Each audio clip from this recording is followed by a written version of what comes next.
नमस्कार, बहुत स्वागत है आपका। मैं आपके साथ श्रेयोशी और आप देख रहे हैं न्यूज टीवी इंडिया। चलिए खबरों की शुरुआत करते हैं आज की खबर के साथ। खबर है हरिद्वार से, जहां धर्मनगरी हरिद्वार आज सुबह घने कोहरे की सफेद चादर में लिपटी नजर आई। शहर के ज्यादातर इलाकों में कोहरा इतना घना रहा कि दूर तक कुछ भी साफ दिखाई नहीं दे रहा था।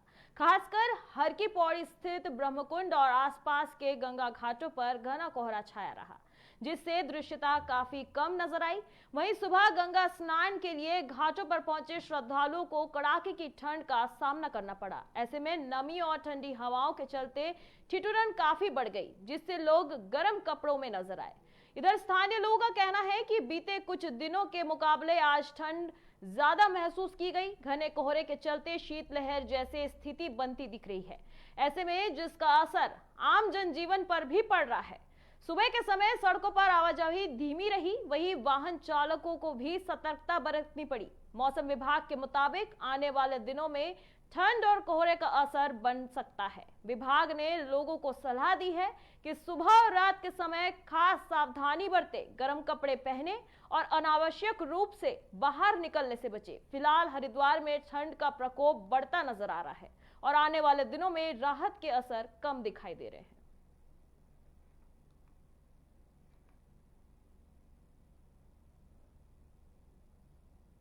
रुक करते हैं अगली खबर की ओर। अगली खबर है वेरीनाग से, जहां युवा कल्याण विभाग की ओर से वेरीनाग महाविद्यालय के खेल मैदान में आयोजित 4 दिवसीय विधायक चैंपियनशिप ट्रॉफी का समापन हो गया। यह आयोजन खेल महाकुंभ के तहत किया गया था, जिसमें बड़ी संख्या में खिलाड़ियों ने हिस्सा लिया। समापन समारोह की मुख्य अतिथि वेरीनाग की ब्लॉक प्रमुख संगीता चन्याल रही। वहीं उन्होंने खिलाड़ियों को संबोधित करते हुए कहा कि सरकार लगातार खेलों को बढ़ावा दे रही है। खासकर पारंपरिक खेलों के माध्यम से बच्चों को अपनी संस्कृति से जोड़ने का प्रयास किया जा रहा है। उन्होंने बताया कि इस प्रतियोगिता में मुर्गा झपट, पिट्ठू जैसे पारंपरिक खेल शामिल किए गए हैं, जिससे बच्चों को इन खेलों की जानकारी मिली और उत्साह के साथ उन्होंने भागीदारी मिली। इसके लिए उन्होंने युवा कल्याण विभाग का आभार जताया। विधायक चैंपियनशिप ट्रॉफी में न्याय पंचायत ने शानदार प्रदर्शन करते हुए ट्रॉफी पर कब्जा जमाया। विजेता न्याय पंचायत को 1 लाख रुपए का नगद पुरस्कार भी दिया। बता दें, प्रतियोगिता में गोंगली घाट विधानसभा क्षेत्र की 19 न्याय पंचायतों के हजारों खिलाड़ियों ने हिस्सा लिया। विजेता प्रतिभागियों को मेडल प्रदान किए गए और डीबीटी के माध्यम से नगद पुरस्कार भी दिया गया। आयोजन को लेकर खिलाड़ियों में खासा उत्साह देखने को मिला।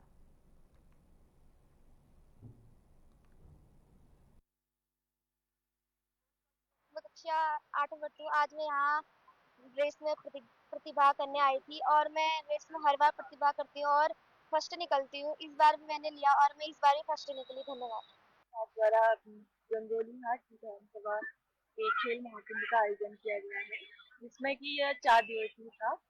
इसमें बच्चे बहुत अच्छा प्रदर्शन कर रहे हैं। मैं उनके उज्जवल भविष्य की कामना करती हूँ और सबसे अच्छी बात यह है कि प्रदेश सरकार द्वारा पारंपरिक खेलों को भी आगे बढ़ाया जा रहा है। उत्तराखंड पुलिस ने डिजिटल पुलिसिंग के क्षेत्र में बड़ी उपलब्धि हासिल की है। राष्ट्रीय अपराध रिकॉर्ड ब्यूरो यानी कि एनसीआरबी की ओर से जारी सीसीटीएनएस और आईसीजेएस प्रगति रिपोर्ट में उत्तराखंड पुलिस ने पूरे देश में पहला स्थान हासिल किया है। उत्तराखंड में इस रैंकिंग में लगभग 93 अंक मिले हैं। देहरादून में आयोजित एक प्रेस वार्ता में पुलिस महानिदेशक अपराध एवं कानून व्यवस्था और मुख्य प्रवक्ता सुनील कुमार मीणा ने बताया कि आईसीजीएस 2.0 के बेहतर क्रियान्वयन से पुलिस, कोर्ट, जेल, अभियोजन और फॉरेंसिक विभाग आपस में पूरी तरह डिजिटल रूप से जुड़ गए हैं।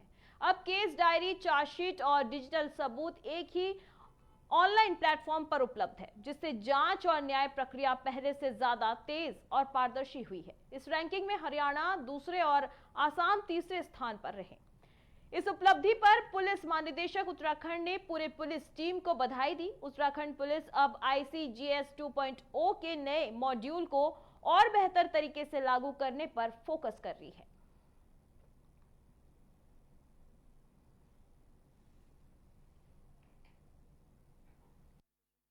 एक बार फिर से डिजिटल पुलिसिंग एवं न्याय प्रणाली के आधुनिकीकरण में अपनी अग्रणी भूमिका साबित की है।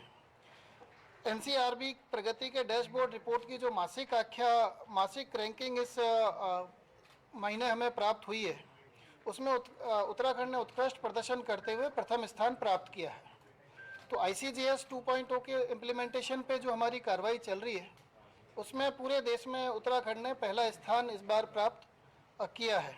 यह उपलब्धि राज्य पुलिस की तकनीकी दक्षता, तेज़ी से नई प्रणालियों को अपनाने की क्षमता, प्रदेश के सभी जिलों के समन्वित प्रयास का प्रतिफल है कि हमने राष्ट्रीय स्तर पे अपने आप को प्रथम स्थान पे रखा है।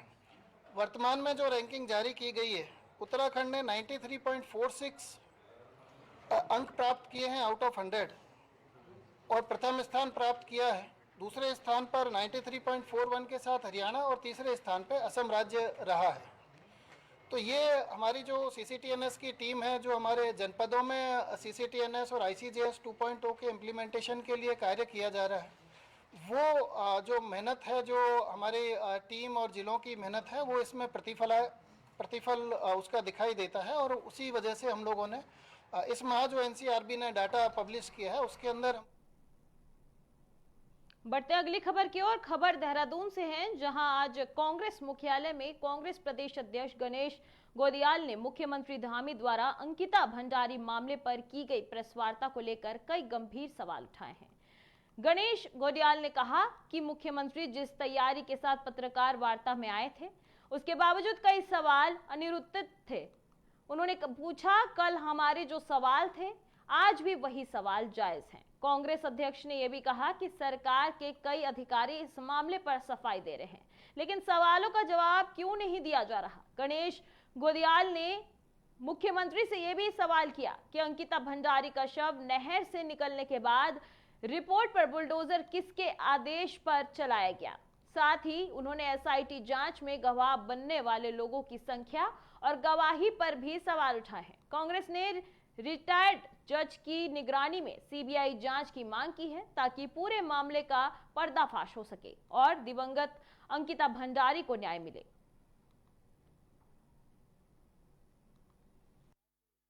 क्या ऐसे कल माननीय मुख्यमंत्री जी के द्वारा अंकिता भंडारी हत्याकांड में एक पत्रकार साथी के प्रश्न के जवाब में जो मुख्यमंत्री जी ने जवाब दिया, मुझे लगता है कि मुख्यमंत्री जी काफ़ी असहज हैं। और मुख्यमंत्री जी असहज इसलिए हैं कि अंकिता भंडारी हत्याकांड में पहले दिन से उनके द्वारा इस मामले को डाइवर्ट करने की कोशिश की जा रही है, जांच को प्रभावित करने की कोशिश की जा रही है, सबूतों को मिटाए जाने का काम किया जा रहा है।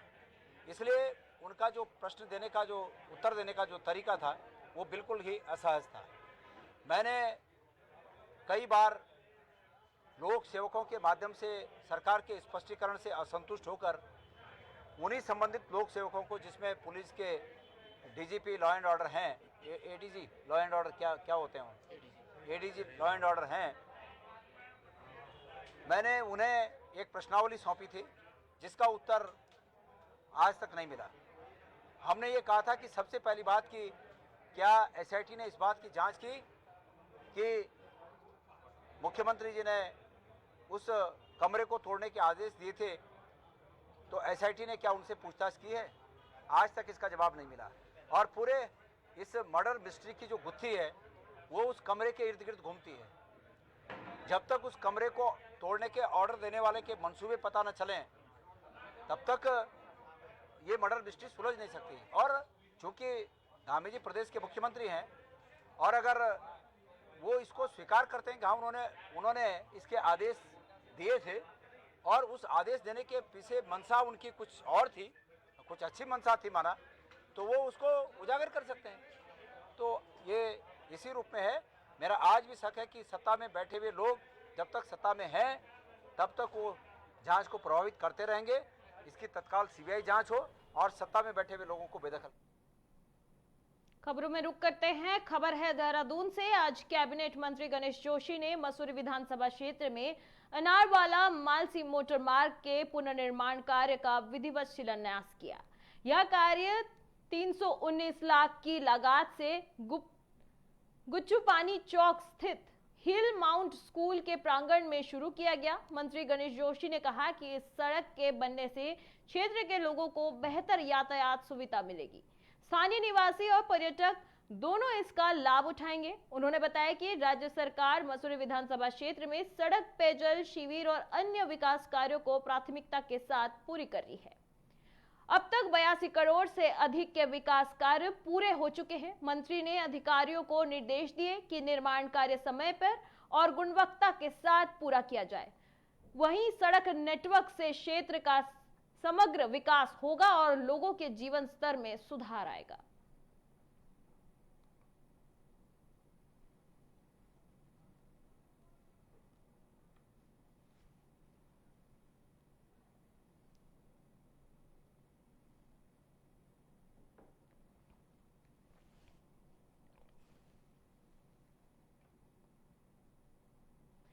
देहरादून में 9 जनवरी से 11 जनवरी तक आर्किटेक्चरल एक्सपो का आयोजन किया जा रहा है, जो कि आर्किटेक्चर, इंटीरियर और कंस्ट्रक्शन इंडस्ट्री से जुड़े नवीनतम ट्रेंड्स और तकनीकों को प्रदर्शित करेगा।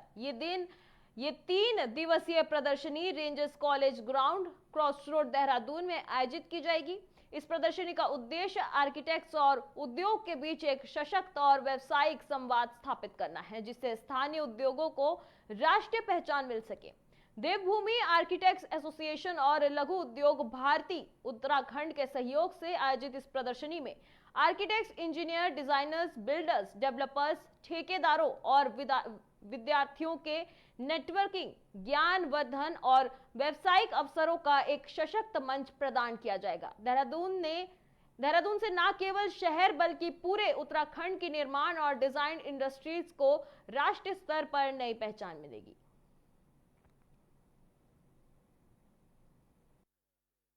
मैं देवभूमि आर्किटेक्ट एसोसिएशन का प्रेसिडेंट हूँ। डीके सिंह मेरा नाम है। गौरव जी ट्रेजरर हैं। सूर्यमणि चौहान जी वाइस प्रेसिडेंट हैं। जब से हमारा स्टेट बना है, हम लोग बहुत छोटे डेंसिटी की पॉपुलेशन थी हमारी स्टेट की। हम लोग अभी ग्रोइंग स्टेज में है। जैसे हमारे पूरे इंडिया का ग्रोथ हो रहा है, उस तरह से स्टेट भी हमारा नया है, इसमें भी ग्रोथ, डेवलपमेंट, सारी चीज़ें चल रही हैं। इन सब चीज़ों के लिए आपने जो कहा कि इसमें बिजनेस ओनर के लिए है या स्टेट के लिए भी कुछ है, ये आपका एक क्वेश्चन था। इस पे मेरा ये कहना होगा कि जैसे ही स्टेट बना, हम लोग सब कुछ डेवलपमेंट के लिए बढ़ते गए, लेकिन वो डेवलपमेंट ऑर्गेनाइज नहीं चल रहा था। हमारी एसोसिएशन ने ये सोचा है कि जब से हमारी एसोसिएशन बनी है कि हम इस टाइप के इवेंट कराते हैं। तो हमारे यहाँ सबसे बड़ा प्लान का रीज़न ये है कि हमारे पास एम्प्लॉयमेंट के सोर्सेस कम है। आप ये देखिए कि दिल्ली प्रगति मैदान में भी अगर कोई एग्जीबिशंस होते हैं तो वहाँ से कोई प्रोडक्ट ऐसा रहता है जो हमें अवेयर भी करता है और हमारे बजट में होता है, तो हम स्वरोजगार भी शुरू कर सकते हैं। जैसे गवर्नमेंट ने अभी होम स्टे शुरू किया हुआ है, आप देखेंगे कि उससे हमारे बहुत ज़्यादा फर्क पड़ा है, क्योंकि बच्चे जो हायर एजुकेशन ले रहे हैं वो बाहर चले जा रहे हैं। तो बुजुर्गों को पैसे से ज़्यादा कंपनी की ज़रूरत है इतने बड़े घरों में। तो ये गवर्नमेंट की बहुत अच्छी पॉलिसी थी। मैं देवभूमि आर्किटेक्ट एसोसिएशन का प्रेसिडेंट हूँ। डीके सिंह मेरा नाम है। गौरव जी ट्रेजरर हैं। सूर्यमणि चौहान जी वाइस प्रेसिडेंट हैं। जब से हमारा स्टेट बना है, हम लोग बहुत छोटे। बढ़ते हैं अगली खबर की ओर। बीजेपी के प्रदेश अध्यक्ष महेंद्र भट्ट ने कहा कि बीजेपी ने अपने संगठन अभियान को फिर खोल दिया है। पिछले दिनों हम पर बहुत दबाव था, बहुत लोग पार्टी में आने के लिए उत्सुक थे। अब अनुमति के बाद सदस्यता अभियान को आगे बढ़ाया जा रहा है। आगे प्रदेश अध्यक्ष ने कहा कि मुझे खुशी है कि हमारे दल से पौड़ी जिले के 3 ब्लॉक प्रमुख स्मिता नेगी, ब्लॉक प्रमुख अर्चना तोपलाल जो हमार की और नीरज असवाल जो कनिष्ठ प्रमुख, तीनों ने उनके साथ 6 बीटीसी के आज भारतीय जनता पार्टी की सदस्यता ली है। हमारे महानगर के जो देहरादून महानगर है, उनके 2 सभा सदस्य मोनम कुंडिल और देविकी नौटियाल, इनकी सदस्यता की गई है। वहीं बड़ी संख्या में ऋषिकेश जनपद के हम संगठनात्मक जनपद हैं। इसके साथ ही बीजेपी इन तमाम लोगों के द्वारा ज्वाइन किया जा रहा है।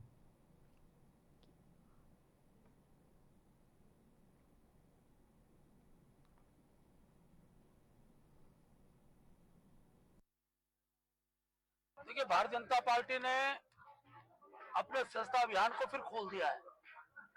पिछले दिनों से हम पे बहुत दबाव था, पार्टी में आने के लिए बहुत लोग उत्सुक थे, लेकिन क्योंकि अनुमति के बाद इन चीजों को आगे बढ़ाते हैं, अनुमति मिली है। और मैं आपको बताते हुए खुशी है कि आज हमारे दल से पौड़ी जिले के 3 प्रमुख, पौड़ी के खास पौड़ी जो ब्लॉक है उसकी ब्लॉक प्रमुख श्रीमती स्मिता नेगी जी ब्लॉक प्रमुख, श्रीमती अर्चना तोपवाल जी जो हमारी ज्येष्ठ प्रमुख है वहाँ की, और नीरज असवाल जो कनिष्ठ प्रमुख है, तीनों ने और उनके साथ 6 बीटीसी मेंबरों ने आज भारतीय जनता पार्टी संस्था ली है। हमारे महानगर के जो देहरादून महानगर है उनके 2 सभासद, एक पूनम कुंडीर जी और देवकी नोटियाल जी, इन्होंने संस्था ली है। बड़ी संख्या में अभी ऋषिकेश जनपद के, हमारा संगठन जनपद है ऋषिकेश, उसके भी सभासद आज बीजेपी ज्वाइन कर रहे हैं। इसके तुरंत बाद उनका ज्वाइनिंग का कार्यक्रम है और रुड़की से भी बड़ी संख्या में भारतीय जनता पार्टी ज्वाइन करने के लिए कार्यकर्ता जो दूसरे दलों के वो पार्टी के अंदर संस्था ले रहे हैं।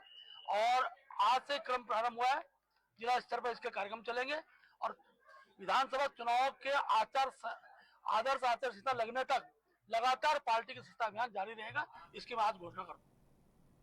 चलिए बढ़ते हैं अगली खबर की ओर। पहाड़ों की रानी मसूरी में लगातार बढ़ रही ठंड को देखते हुए नगर पालिका परिषद ने मानवीय संवेदनाओं के साथ एक सराहनीय पहल की है। नगर पालिका में कार्यरत स्थानीय कर्मचारियों और सफाई कर्मचारियों को ठंड से राहत पहुंचाने के उद्देश्य से गर्म कंबल बांटे गए हैं। यह कार्यक्रम नगर पालिका सभागार में आयोजित किया गया है, जहां पालिका अध्यक्ष मीरा सकलानी ने खुद कर्मचारियों को कंबल बांटे। इस अवसर पर पालिका अध्यक्ष मीरा सकलानी ने कहा कि नगर पालिका के कर्मचारी प्रशासन की रीढ़ होते हैं और ठंड जैसे कठिन मौसम में भी वह अपने कर्तव्यों का पालन पूरी निष्ठा के साथ करते हैं। ऐसे में उनकी मूलभूत आवश्यकताओं का ध्यान रखना नगर पालिका प्रशासन और जनप्रतिनिधियों का दायित्व है। पालिका अध्यक्ष ने कार्यक्रम के दौरान एक महत्वपूर्ण घोषणा करते हुए कहा कि अभी तक नगर पालिका द्वारा केवल स्थानीय कर्मचारियों को ही कंबल वितरण किया जा रहा है, वहीं जबकि संविदा कर्मचारियों को इससे वंचित रखा गया है। उन्होंने ये भी साफ किया कि अब इस व्यवस्था में बदलाव किया जाएगा और आने वाले समय में संविदा कर्मचारियों को भी कंबल बांटे जाएंगे। इसके लिए जल्द ही प्रक्रिया पूरी कर ली जाएगी। पालिका हर 4 साल में, जैसे मुझे जानकारी मिली है कि पिछला जो नियम है उसके तहत यहाँ पे कर्मचारियों को कंबल वितरित किए जाते हैं, 4th क्लास कर्मचारियों को, क्योंकि सर्दी का मौसम है और मसूरी में सर्दी का प्रकोप बढ़ ही रहा है। और ऐसे स्थिति में हमारे जो कर्मचारी है वो सर्दी में इधर पूरे सड़कों में काम करते हैं, गली मसूरी के हर गली में काम करते हैं। तो मुझे लगता है कि ये छोटा सा एक इनिशिएटिव था पालिका की तरफ से जो आज कंबल के रूप में वितरित किया गया है कर्मचारियों को। लेकिन इसमें एक चीज़ जो मुझे दिखी कि यहाँ पे सिर्फ जो हमारे परमानेंट कर्मचारी हैं उन्हीं को ये कंबल वितरित किए जाते थे, लेकिन जो हमारे संविदा के कर्मचारी हैं पालिका के उनको ये कंबल वितरित नहीं किए जाते हैं। तो मैं अपने सभासदों के सामने भी ये बात रखूँगी और आगे के बोर्ड में ये हम प्रस्ताव लेके आएंगे कि जो हमारे संविदा के जो कर्मचारी है उनके लिए भी कंबलों की व्यवस्था होनी चाहिए, जैसे हमारे परमानेंट कर्मचारियों के लिए है। तो अगली बोर्ड में ये ज़रूर ये मुद्दा रखूँगी ताकि सभी कर्मचारियों को ये कंबल वितरण का जो कार्यक्रम है इसमें सभी लोग शामिल हो सकें। देखिए, हर वर्ष की तरह इस साल भी हर चौराहे पे हम लोग अलाव की व्यवस्था कर रहे हैं, लेकिन मेरी सभी लोगों से अपील है कि जहाँ पे लकड़ी डाली जाती है वहाँ पे वो अलाव जलाएं, क्योंकि कई बार देखा जा रहा है कि जब लकड़ी अलाव के लिए डाली जाती है तो लकड़ी वहाँ पे थोड़ी देर बाद देखने को मिलता है कि वहाँ पे लकड़ी हमको मिलती ही नहीं है और ले दे के फिर पालिका के ऊपर जिम्मेदारी आ जाती है कि पालिका लकड़ी वितरित नहीं कर रही। तो मेरा सभी लोगों से निवेदन है कि जहाँ चौक पे लोग खड़े होते हैं, टूरिस्ट हैं, हमारे लोकल लोग हैं, दुकानदार हैं, ऐसे कई लोग हैं जो छोटे छोटे चौकों पे खड़े होकर के अपना काम करते हैं। मेरा सब लोगों से यही निवेदन है कि जहाँ पे चौकों पे पालिका लकड़ी डाल रही है अलाव के लिए उसका आप उपयोग करें, दुरुपयोग न करें, और जहाँ पे नहीं पहुँच पा रही है मेरा उनसे निवेदन है कि पालिका से संपर्क करके वहाँ पे भी हम पहुँचाने के। उत्तरकाशी में मनरेगा को अब विकसित भारत जी राम जी योजना से बदला जा रहा है, जो गांव वालों को 100 के बजाय 125 दिन के रोजगार की गारंटी, काम न मिलने पर भत्ता और देरी से मजदूरी पाकर अतिरिक्त भुगतान जैसे लाभ देती है, जिससे ग्रामीण विकास और आय सुरक्षा को बढ़ावा मिलता है और ये मनरेगा से आगे बढ़कर एक नया सशक्त कदम है। इस बारे में जिलाधिकारी प्रशांत आर्य ने बताया कि गांव-गांव में इसका प्रचार प्रसार किया जाएगा। इससे गांव का पलायन रुकेगा और इसे रोजगार से जोड़ा जाएगा। वहीं इस बारे में ग्रामीण मंगली बताते हैं कि ग्रामीण मजदूरों को इसका लाभ मिलेगा। हर ग्रामीण परिवार को 125 दिनों के काम की कानूनी गारंटी मिलेगी, जो पहले 100 दिन थी। रोजगार करने वाले मजदूरों की आय में वृद्धि होगी।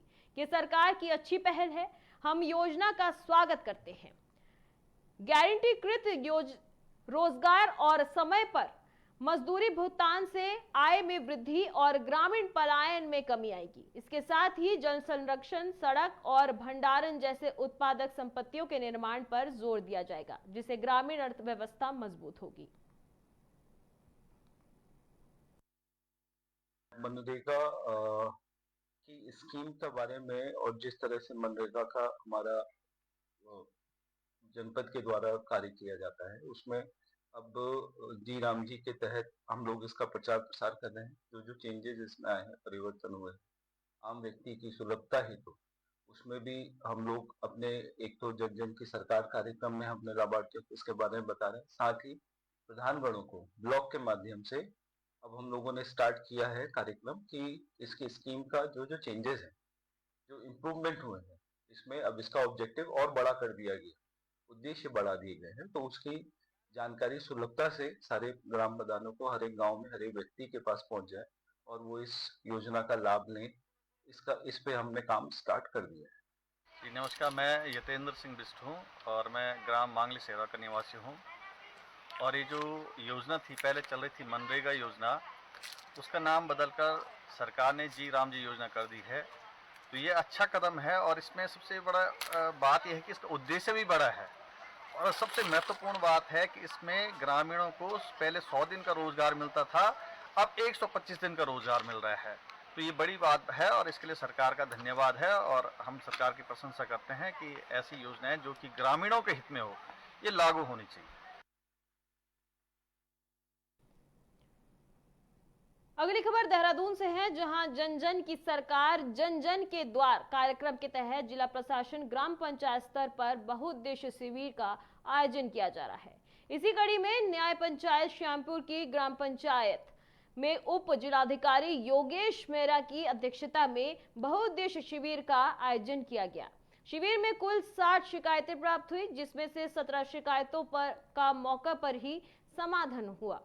उप जिलाधिकारी योगेश मेहरा ने कहा कि जनता की समस्याओं का त्वरित समाधान करना प्रशासन की सर्वोच्च प्राथमिकता है। उन्होंने संबंधित विभागों को निर्देश दिए कि बाकी शिकायतों को समयबद्ध और प्रभावी समाधान किया जाए। शिविर में उपस्थित लाभार्थी सीमा से भी सरकार की इस पहल की सराहना की।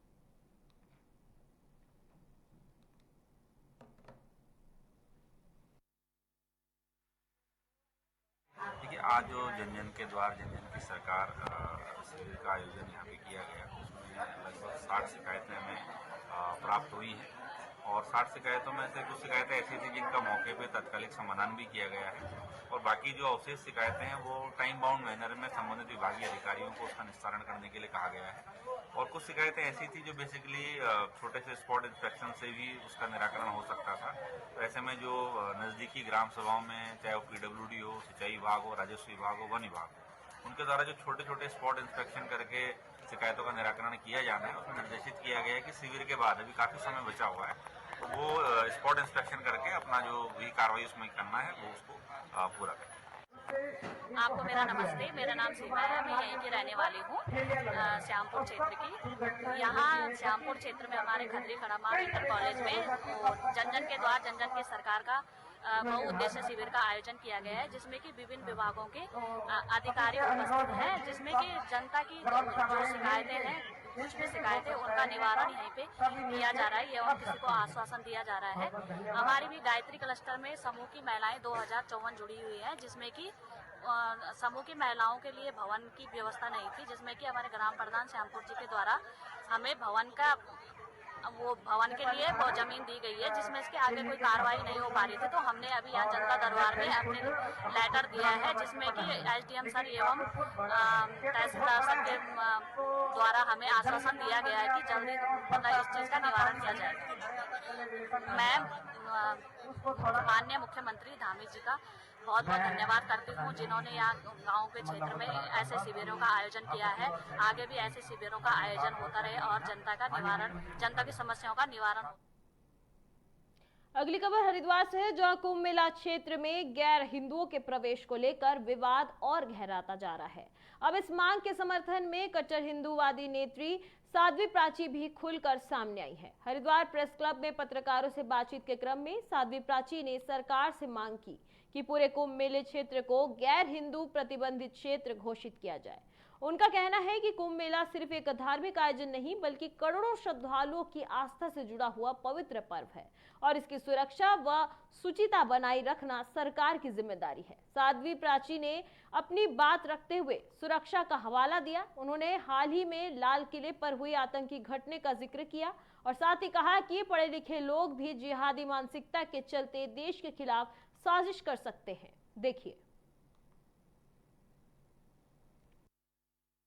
लाल किले पर एक बहुत बड़ी घटना, आतंकी घटना घटी है। उसमें पढ़े लिखे डॉक्टर थे और उन्होंने एक कोई ऐसा पदार्थ, रासायनिक, आप सब जानते हैं मीडिया के बंधु, उनके पास था जिससे लाखों लोगों को मौत के घाट उतारा जा सकता है। गंगा मैया में कोई भी डाल सकता है और फिर कितने लोग स्नान करेंगे? करोड़ों लोग आएंगे पूरे विश्व से, तो कुछ भी घटना घट सकती है। इस व्यवस्था को देख करके मेरे मन में आया कि हर की पैड़ी पर, विशेषकर कुंभ के क्षेत्र में, इनकी एंट्री अन्य धर्मावलंबियों की एंट्री बंद होनी चाहिए। गैर हिंदू का प्रवेश, सीधी सीधी भाषा में बताऊं, गैर हिंदू का प्रवेश वर्जित होना चाहिए। उस क्षेत्र को अमृत क्षेत्र, हाँ, उस क्षेत्र को जो कुंभ का क्षेत्र है, विशेषकर हरिद्वार के अंदर कुंभ में, इसको अमृत क्षेत्र घोषित करना चाहिए। और क्योंकि हमारे बाइलाज में भी है, नगर पालिका के सबको जानकारी है इस बात की कि ये क्षेत्र नैनीताल हल्द्वानी राष्ट्रीय मार्ग से एक खबर सामने आ रही है। आज सुबह ताकुला गांव के पास सवारियों से भरी एक स्विफ्ट कार खाई में गिर गई। सूचना मिलते ही तलतली ताल पुलिस, दमकल विभाग और प्रशासन की टीम तुरंत मौके पर पहुंची। टीम और स्थानीय लोगों के सहयोग से सभी 5 सवारियों को सकुशल रेस्क्यू किया गया और उन्हें स्थानीय बीडी पांडे अस्पताल पहुंचाया गया। एसओ ततलीताल मनोज नयाल ने बताया कि वाहन में रामपुर निवासी 26 वर्षीय तेजेंद्र सिंह, 21 वर्षीय करणदीप, 21 वर्षीय विक्रमजीत, 27 वर्षीय अकबाल सिंह और 20 वर्षीय हिमांशु शामिल थे।